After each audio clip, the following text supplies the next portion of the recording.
ಥಟ್ ಅಂತ ಹೇಳಿ ಕಾರ್ಯಕ್ರಮದ ಖ್ಯಾತಿಯ ನಾ ಸೋಮೇಶ್ವರ್ ಅವರಿಂದ ಈ ಕಾರ್ಯಕ್ರಮದ ಕುರಿತಾಗಿ, ಈ ಹೊತ್ತಿಗೆಯ ಕುರಿತಾಗಿ ಒಂದೆರಡು ಹಿತನುಡಿಗಳನ್ನ ಆಲಿಸೋಣ. ವೇದಿಕೆಗೀಗ ಶ್ರೀಯುತ ನಾ ಸೋಮೇಶ್ವರ್ ಅವರು. ವೇದಿಕೆಯ ಮೇಲೆ ಇರುವ ಹಿರಿಯರೇ ಹಾಗೂ ಸಭಾಸದರೇ, ಮೊಟ್ಟ ಮೊದಲನೇದಾಗಿ ಈ ಅನಿರೀಕ್ಷಿತ ಭಾಗ್ಯಕ್ಕೆ ನಾನು ಪಾತ್ರನಾದೇನಲ್ಲ, ಅದಕ್ಕಾಗಿ ಧನ್ಯವಾದಗಳನ್ನು ಅರ್ಪಿಸ್ತಾ ಇದ್ದೇನೆ. ಅಹೋರಾತ್ರ ಅವರು ನಮಗೆ ತಿರುಳನ್ನು ನೀಡಿದ್ದಾರೆ. ತಿರುಳನ್ನು ನೀಡಬೇಕಾದರೆ ಅವರು ಎಷ್ಟು ಕಷ್ಟಪಟ್ಟಿರಬೇಕು.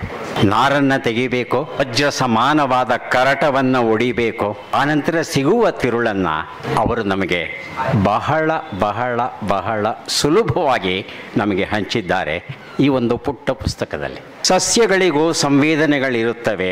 ಸಸ್ಯಗಳಲ್ಲೂ ಮಾಂಸಾಹಾರಿಗಳು, ಕೀಟಾಹಾರಿಗಳು ಮತ್ತು ಪ್ರಾಣಿಗಳಲ್ಲೂ ಸಸ್ಯಾಹಾರಿಗಳು, ಮಾಂಸಾಹಾರಿಗಳು ಇರುತ್ತವೆ. ವೈವಿಧ್ಯತೆ ಬದುಕಿನ ಹೂರಣ. ಇಲ್ಲಿ ಯಾವ ಸಸ್ಯವೂ ಸಹ ಬೇಕು ಅಂತ ಸಸ್ಯಾಹಾರಿಯಾಗಲಿ ಮಾಂಸಾಹಾರಿ ಆಗೋದಿಲ್ಲ.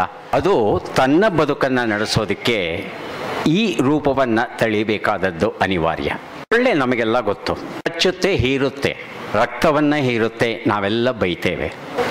ಆದರೆ ಒಂದು ಸತ್ಯ ನಮಗೆ ಗೊತ್ತಾ, ಸೊಳ್ಳೆ ರಕ್ತವನ್ನು ಹೀರೋದು ತನಗಾಗಿ ಅಲ್ಲ, ತನ್ನ ಹೊಟ್ಟೆ ತುಂಬಿಸ್ಕೊಳ್ಳಿಕ್ಕಲ್ಲ.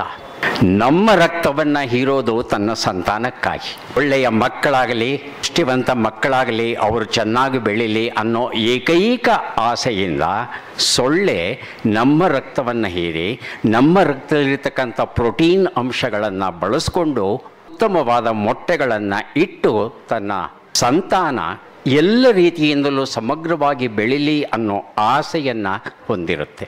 ಹಾಗಾಗಿ ಈ ಜಗತ್ತು ಅನ್ನೋದು ಏನಿದೆ, ಒಂದಕ್ಕೆ ಒಂದು ಸಂಬಂಧವನ್ನು ಪಟ್ಟಿರುವಂಥದ್ದು. ಇಲ್ಲಿ ಯಾವುದೂ ಅಕಾರಣ ಅಲ್ಲ, ಯಾವುದೂ ನಿಷ್ಕಾರಣ ಅಲ್ಲ.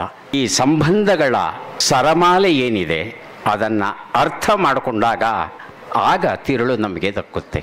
ಇಲ್ಲಿ ಇರತಕ್ಕಂಥ ತಿರುಳು ಕೇವಲ ಒಂದು ಪುಟ, ಒಂದೂವರೆ ಪುಟದಲ್ಲಿ ಒಂದು ವಿಚಾರ ನಮ್ಮ ಮನಸ್ಸಿಗೆ ತಾಗುವ ಹಾಗೆ ಸೊಗಸಾಗಿ ನೀಡಿದ್ದಾರೆ ಅಹೋರಾತ್ರ ಅವರು. ನಿಮ್ಮ ಹಾಗೆ ನಾನು ಸಹ ಈ ಒಂದು ಪುಸ್ತಕವನ್ನು ಓದಿ ನನ್ನ ಚಿತ್ತವನ್ನು ಮತ್ತಷ್ಟು ಪರಿಷ್ಕರಿಸಿಕೊಳ್ಳಲಿದ್ದೇನೆ. ನಿಮಗೆ ಶುಭ ಓದು ಆಗಲಿ ಅಂತ ಆಶಿಸ್ತಾ,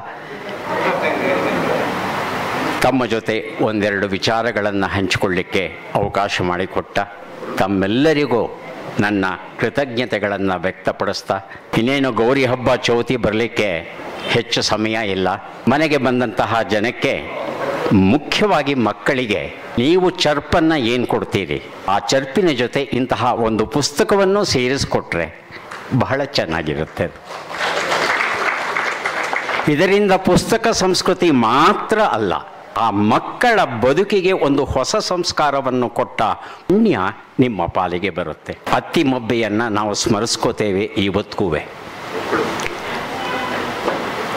ಅತ್ತಿಮಬ್ಬೆ ಮಾಡಿದ್ದು ಒಂದೇ ಕೆಲಸ, ಗ್ರಂಥದಾನ. ಹಾಗಾಗಿ ಇವತ್ತಿಗೂ ಸಹ ನಮ್ಮ ಚಿತ್ತದಲ್ಲಿ ಶಾಶ್ವತವಾಗಿ ನೆಲೆಯನ್ನು ಕಂಡುಕೊಂಡಿದ್ದಾಳೆ ಅತ್ತಿಮಬ್ಬೆ. ಹಾಗೆ ಭವಿಷ್ಯ, ನಮ್ಮ ದೇಶದ ಭವಿಷ್ಯಕ್ಕೆ ಕಾರಣವಾಗುವ ಯುವಜನತೆ ಏನಿದೆ, ಅವರಿಗೆ ಇಂತಹ ಒಂದು ಕೃತಿಗಳನ್ನು ನೀವು ಕೊಡೋದಾದರೆ ಅದಕ್ಕಿಂತ ದೊಡ್ಡ ಭಾಗ್ಯ ಮತ್ತೊಂದೇನಿದೆ. ಮತ್ತೆ ಭೇಟಿಯಾಗೋಣ. ನಮಸ್ಕಾರ.